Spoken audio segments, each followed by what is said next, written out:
Welcome to the Killer Innovation Show, the longest continuously produced podcast in history. Each week, Phil McKinney brings you the insights and strategies to amplify your creativity and innovation skills. Here's your host, Phil McKinney. A nurse in Pennsylvania had been on her feet for 12 hours. She was supposed to go home, but the unit was short-staffed, so she stayed to help out. During that overtime, a patient was diagnosed with cancer and she needed 2 chemotherapy doses. Now, the nurse administered the first, placing the second in a drawer to be administered later, and then headed home. She totally forgot about the second dose. It wasn't discovered until the next day. Now, the patient was fine. They got the treatment in time. But just think about what happened. This was not a careless nurse. This was a dedicated professional who stayed late to help her team. Now, her skills didn't fail. Her knowledge didn't fail. Her energy failed.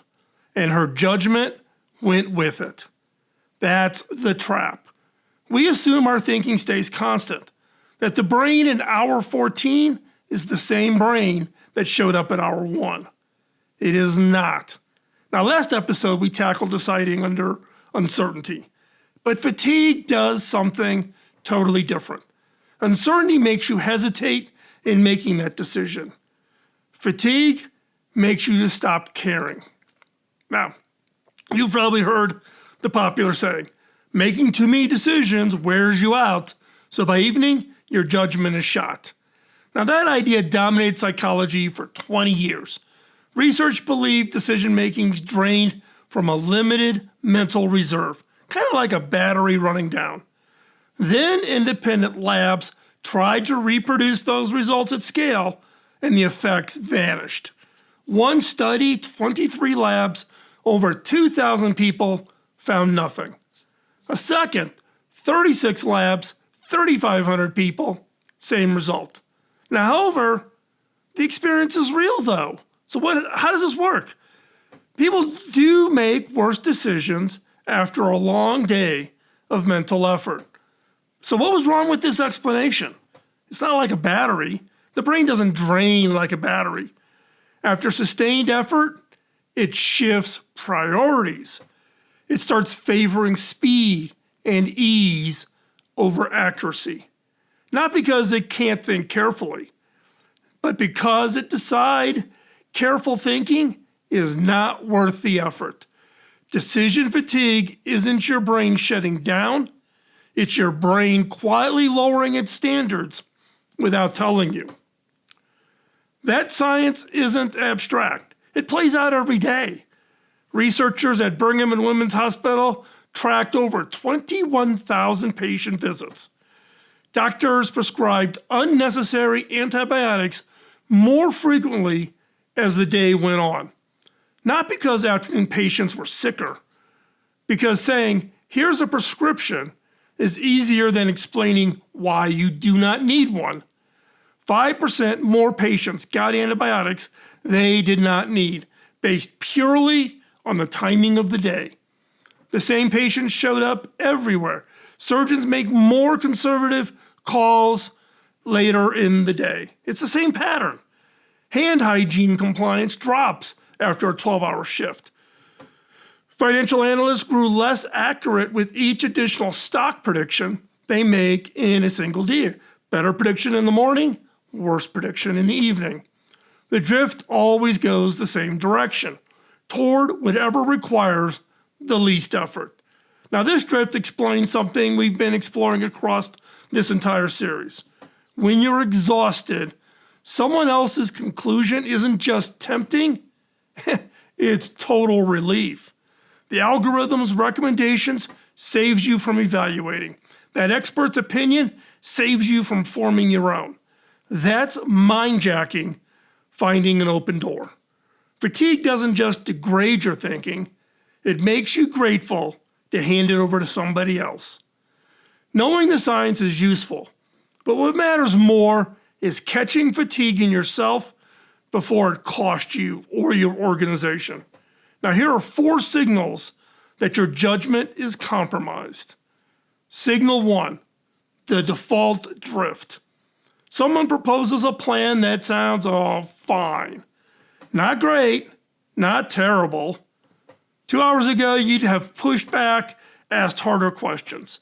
Now you just nod. You're not agreeing because you're convinced.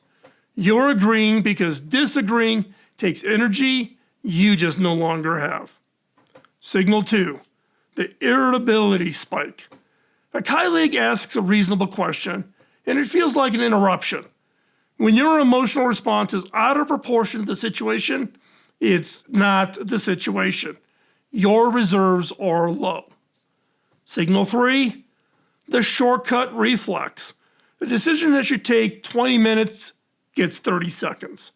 You skip the analysis, go with your gut. There's a version of this that sounds like confidence. Oh, I just trust my instincts. But late in the day, that phase is often code for, I'm just too tired to think this through. And signal 4, the total surrender. You stop forming conclusions and you start borrowing them. Someone says, I think we should go with option B, and you feel a wave of relief. Not because option B is right, but because now you don't have to figure it out. That's the relief is the signal. When outsourcing your judgment feels like a gift instead of a loss, you are running on empty. If 2 or more of these signals that we just went through show up at the same time, stop. Your judgment is not reliable right now. Do not trust it with anything that matters. So, now these signals use some things wrong, but here's what you have to do about it. Move number 1, postpone it. Move the decision to a high energy window, maybe tomorrow morning. For most people, that is the morning, but some people, it's the evening. Think of those hours like premium real estate. Stop filling them with trivial meetings. Move number 2, shrink it. Instead of should we pursue this entire strategy, ask, what's the one thing I need to decide right now? Tired minds handle focused questions better than just open-ended ones. Move 3, add a checkpoint. Make the call, but build in a mandatory review. Like, here's my decision, but we're going to revisit this Thursday morning. It's not indecisiveness. It's a safety net. And move number 4, pre-commit. This is the big one. Before you ever get exhausted, set rules for your future tired self. Like, I do not approve expenditures over $10,000 after 6 p.m. I don't respond to emotionally charged emails the same day. I do not make personnel decisions on Fridays. This is the most powerful move because you're making the decision when you're strong. So you don't have to make it when you're weak. Pre-commitment also means structuring the order of your decisions. Researchers studying car buyers found that customers who faced the most complex choices first were significantly more likely to accept defaults on everything that followed. You've burned up all the energy in the more complex decisions. Those early decisions just wore you down. The fix was simple. Put simple choices first. Front load your high stakes choices the same way. Design your day so that by the time your energy fades, the remaining decisions matter less. Now, everything I've just described helps you manage fatigue in the moment. But there's a deeper question. What are you doing to actually replenish? We treat fatigue like, it's inevitable. It is not. It's a sign you're spending more than you're recovering. The fix isn't another productivity hack. It's genuine rest, real time away, disconnected, turned off the grid. Now, I learned this the hard way. Early in my career, I was a workaholic, just like my father.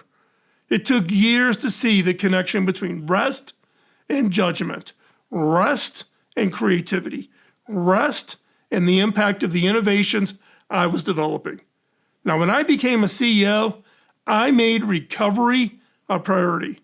It took us 3 years of fighting our state to allow us to offer unlimited PTO. And we got it through. But offering isn't enough. I took it visibly. Everybody in the organization knows when I'm on PTO, because I am disconnected, I appoint a proxy who has the authority to make all the decisions while I'm gone. I never have to check in. I never have to be on email. I don't have to be on Slack. Because I have learned that if the person at the top does not step away, nobody believes they're allowed to. A team that never replenishes permanently operating in a degraded state. You're just slowly winding down your organization. That is slow motion failure. The triage framework buys you time. Recovery is what actually refills the tank. I'm going to repeat that. The triage framework, like pre-committing, buys you time. But it's the recovery is what actually refills your tank. Now, every framework in this series assumes you'll use it when it counts. But mental fatigue is the silent killer of good frameworks. You can know everything about logical reasoning and second order effects and still make a terrible call at 10 p.m.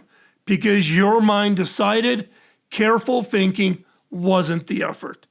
That's why this isn't just another episode.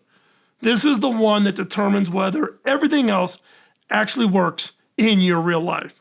So right now, before this episode ends, pick one pre-commitment, one rule your strong self creates for your tired self.